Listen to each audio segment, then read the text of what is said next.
Wait, what's the name again? Ferdinand Porsche. No, I never heard of him. New auto design firm, huh? Ah, cool. But hey, why are you telling me? A car for everyone. Like a folk car. Okay. Hey, are the Nazis involved? What? No, look, sorry, I gotta go. We don't have time. Headline of the month. On Jewish New Year, the Nazis show their true faces.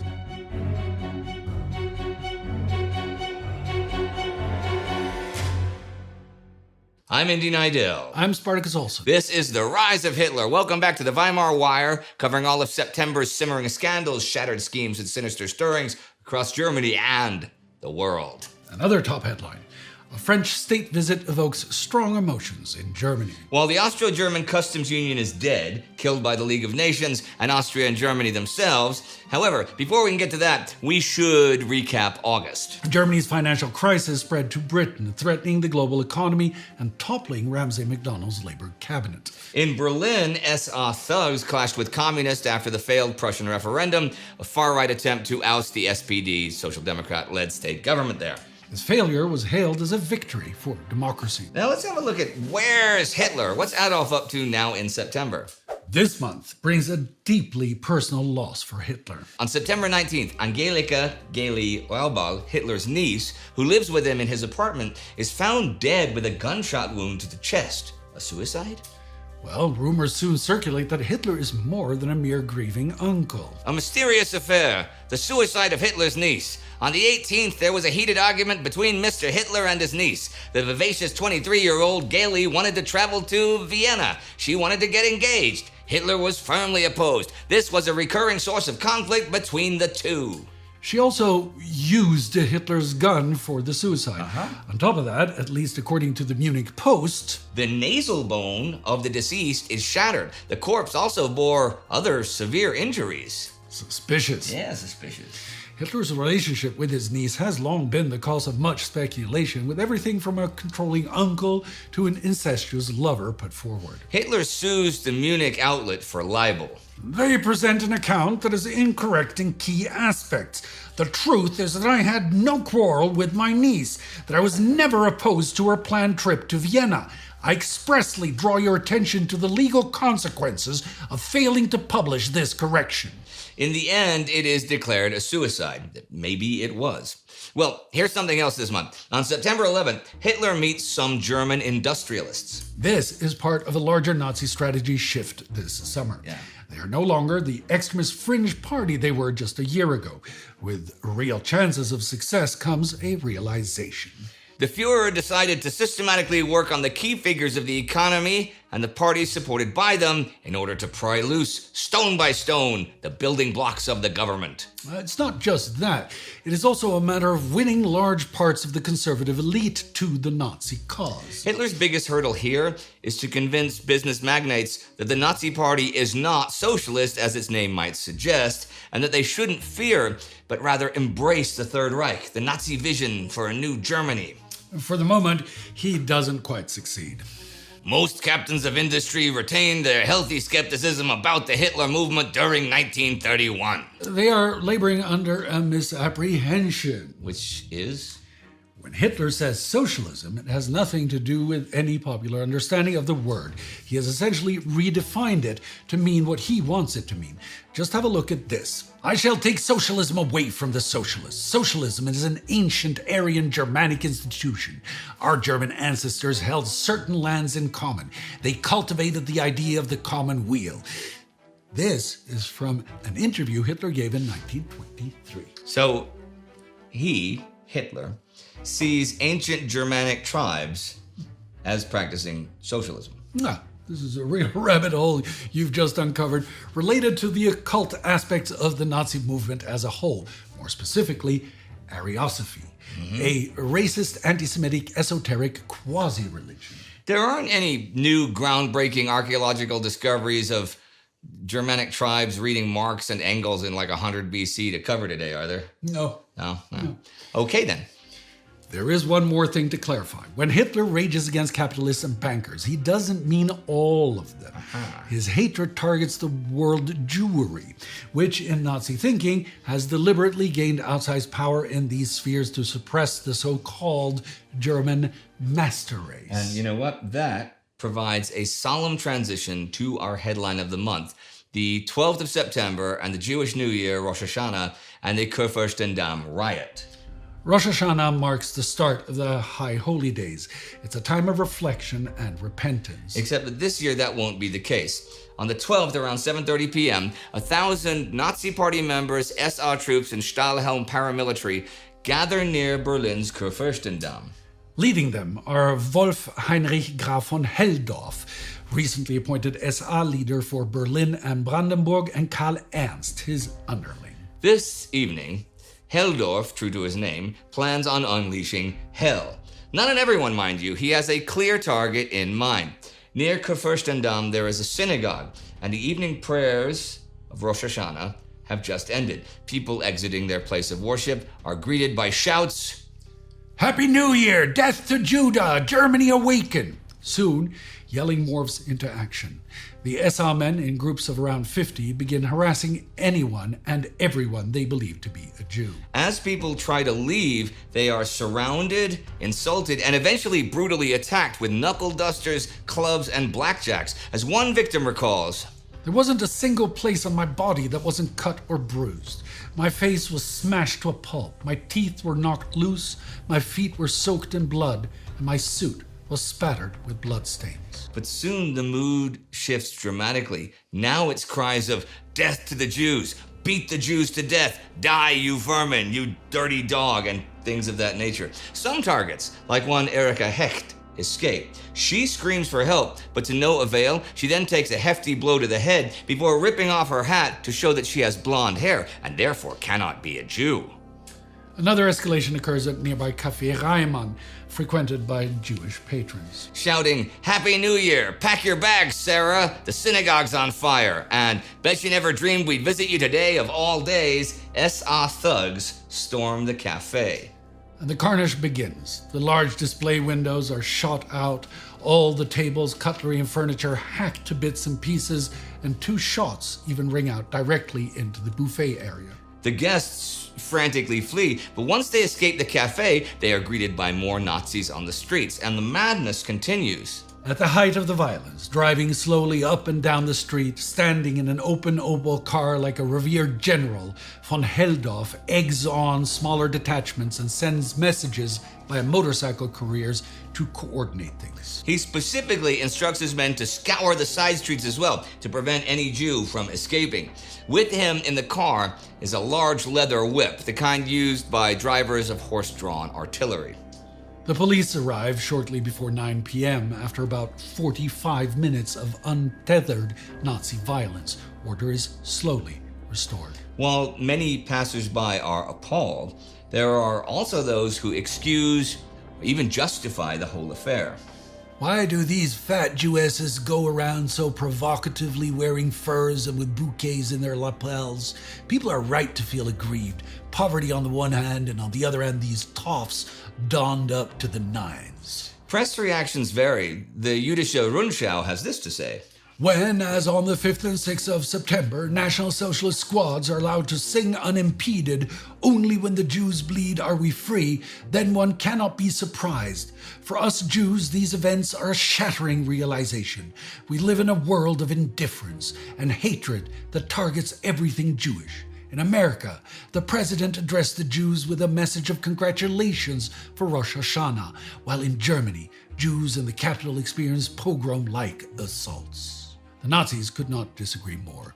The Jews are currently celebrating the Jewish New Year. They could not refrain from harassing National Socialists with shouted remarks. In protest, this led to larger gatherings. No arrests of the Jewish provocateurs were reported. When will the day finally come when the German is master in his own house and no longer the servant of a foreign people?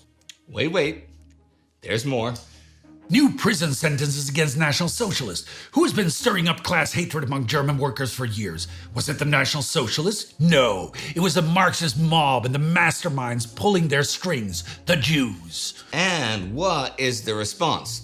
By September 23rd, 39 out of an estimated 1,000 Nazis have been arrested, 27 of whom are sentenced to between 9 and 21 months in prison. Sure, that is heavier than what they usually get for street brawls, but 27 convictions out of 1,000 people. Let's not pop the champagne. That the police and the judiciary have Nazi sympathies is nothing new. In this instance, however, some directly call out the blatant failure of the defender of public order. It's not just that it takes them 45 minutes, but also the fact that the Nazi offices, sometimes found in cellars, do not face any scrutiny.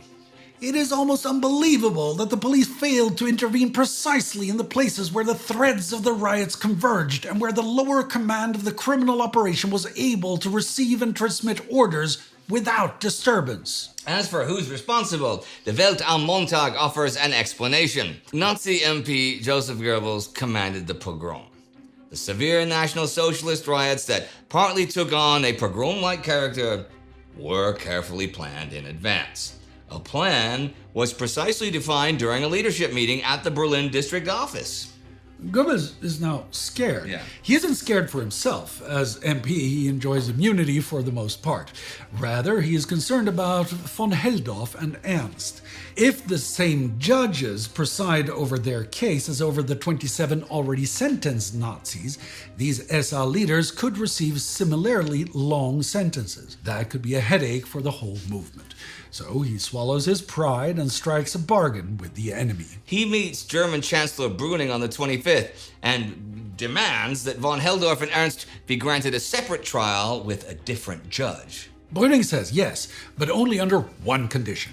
During the upcoming French state visit to Berlin, the Nazis have to cause no public disturbances. Brüning is well used to Nazi harassment. Yeah, and the atmosphere in Germany, specifically regarding France, is very polarized, shall we say. So Brüning doesn't need any of that. Goebbels reportedly said he was in a position to prevent that under any circumstances. So a bargain is struck. Now, one clarification. This meeting likely took place, but we have no unbiased sources to confirm it definitely did.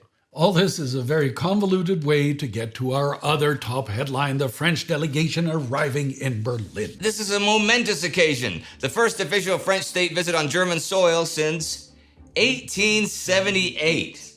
Wow. On the 27th, French Prime Minister Pierre Laval and French Foreign Minister Aristide Briand arrive in Berlin. Over the course of 2 days, they meet with the who's who of German politics. Chancellor Brüning, Foreign Minister Julius Curtius, and President Paul von Hindenburg. The mood is not great, though. Even Brüning himself is worried about the visit, and the reception of the French dignitaries is somewhat muted. One factor that significantly contributes to Brüning's worry is the security situation. Added to this is internal weakness. The Austro-German customs union, proposed in March this year, is dead. It was intended to provide both Germany and Austria with an economic boost during these dire times. However, from the very beginning, the initiative faced opposition from France. Now, on the 5th, the International Court of Justice in The Hague rules that a regime established between Germany and Austria would not be compatible with Protocol No. 1 signed at Geneva on October 14th, 1922. That refers to the Treaty of Saint-Germain from 1922. And that says that Austria can do nothing to undermine its own sovereignty. It is a post-war settlement, and as you can imagine, France is a signatory to it. But by this point, the ruling is already a foregone conclusion. 2 days earlier, Curtius and Schober, the Austrian foreign minister, already made a declaration. The plan for the customs union is not to be pursued further. This is because international pressure regarding the issue kept mounting because Austria and Germany eventually planned to expand the union to other European countries. This, ironically, given that Aristide Briand, the French foreign minister, promoted the idea of some sort of European union in May last year, is a no-go for France. Should there be a European Union of any kind, it should be the result of French, not German initiative, according to the French. Right. However, it's not only France. Britain, Italy, and the other states also signaled opposition. This is a blow to the Brüning government, and Foreign Minister Curtius in particular. The German people are dissatisfied with their government and with France. The reason for all this is the current situation in the Reich. Unemployment and economic crisis reign supreme, and Germany, for better or worse, is even dependent on France's help. With the customs union dead and France to blame, this just becomes worse. Now, being dependent on who many consider Germany's arch political and military rival is a blow to the pride of many German patriots and nationalists, as we can see from the Nazi press. While they do keep their word and refrain from making any public displays, they never said anything about making commentary. The French are coming. In shame and anger over the injustice France has inflicted upon us, Berlin will maintain the coldest and sharpest reserve in response to this attempt, leaving it to the government to greet the representatives of the enemy nation with triumphant cheers. Hitler himself refuses to see any French journalists. So what is discussed? Originally, the meeting was supposed to center around two main topics: disarmament and reparations. However, economics and uncertainty make any progress on these issues unlikely. The perceived French hard stance in regards to helping Germany doesn't help. Well, come on. Surely the Germans have to realize that, given the World War and all, the French citizens would not support a government extending Germany a friendly hand. Yeah, maybe some Germans, meaning the government, understand that, but the average Hans does not. In the end, the meeting results in a symbolic gesture, the establishment of a Franco-German trading commission. But there are nevertheless some funny aspects to this, right? Hindenburg, 15 years Briand Sr., jokes about Briand that... The journey must have been really exhausting for the old chap. And, I like this, Pierre Laval, French PM, reportedly has issues getting his hands on sauerkraut. He is disappointed that it is absent from the state banquets, so on the last night in the hotel he orders it. A grave mistake. Laval says he was greatly troubled during the night by indigestion. But the best part, that's funny to some and not funny to others, right? Depends if you're, how you feel about things like that. But this is funny. He gets up, he's got to get up. He can't stay in bed or anything. And he paces up and down the corridors of Hotel Unter den Linden. And every time he passes a security detail, they have to salute. And this is like 10 times. He keeps walking back and forth. They just keep having to do that. That's sauerkraut for you. But hey, what's been happening in the wider world? Let's check out the Global Wire. A failed Austrian coup on September 13th. Yep. A coup attempt erupts in the state of Styria. The Heimwehr, a right-wing militia, tries to bring down the local government and even threatens a march on Vienna. But the Austrian army steps in, the revolt collapses within hours, and the ringleaders are arrested. For now, the Republic stands. Then, off the coast of South America on September 1st, the Chilean Navy mutinies with disgruntled sailors seizing ships and ports. This leads to a surreal situation where the Chilean Army and Air Force attack their own ships. The rebellion is over within 6 days, but it is a hell of a headline while it lasts. Across the channel, Britain's economic crisis deepens as unemployment hits 2.8 million. Wow. As confidence in the pound collapses, the government abandons the gold standard on the 20th. As a result, within 10 days, sterling loses a fifth of its value. Norway, Sweden, Denmark, and Egypt follow Britain's lead, and a run on the US dollar, still backed by the gold standard, begins. But the most explosive news comes from the Far East. Literally. On September 18th, a bomb explodes along the Japanese-owned railway near Mukden in northeastern China. The Weimar Wire can confirm the Japanese army staged the explosion, then claimed it was necessary to occupy Chinese territory to protect Japanese lives. Within days, Japanese troops advance and Chinese cities fall to them. China lodges fierce protests at the League of Nations, and specifically, the Soviet Union is fuming. Japan, it seems, is rewriting the rules of diplomacy by breaking them. The League is speechless. Whether it's toothless remains to be seen. And before we wrap up, here's the Weimar Wire political indicator brought to you by Time Ghost. The Hamburg state election offers a telling snapshot of the Republic's shifting political terrain. The Nazis and the Communists are the big winners, both getting over 20%, together capturing nearly half of the vote. While the SPD maintains top spot, barely, all the center parties lose further ground. Together with the tense atmosphere and the customs union debacle, this means extremes up, up, up, and the rest down. And that's the month. though many questions remain. Was Rosh Hashanah just the beginning? Will this become a regular occurrence? Also, what punishment will von Helldorf and the Nazi Party face? Is the French-German relationship at rock bottom, or can it sour further? Will Bruning's government survive the domestic blowback to the custom union's failure? Will we see a new government? What about China? Will the League of Nations prevail, or is this the first nail in its coffin? And looking at Hamburg, is it just a matter of time before the Nazis clinch the top spot in an election? Did Gilly kill herself, or was she murdered? To get answers to all of this and more, tune in next month to the Weimar Wire. And in the meantime, if you want to know more about the customs union, check out our March 1931 episode. If, on the other hand, you want to learn more about the French proposal for a united Europe, check out the May episode of the same year. Together with the Time Ghost Army, we shed light on some of history's most important and often neglected moments. To become part of the mission, head on over to timeghost.tv or patreon.com. Excelsior! Hey, you know, sauerkraut is supposed to be the topic of today's Schnitzel or Schmaltz, right? No, I didn't, but that's fitting. Maybe I'll stay and learn. Hey, if Pierre Laval ever comes to your house, you will be prepared. And you can have him bring the snails. Escargot and sauerkraut? I don't think Europe is ready for that kind of Franco-German alliance. I'd try it. Well, let's ask the cooks. Hey, Anna. Anna.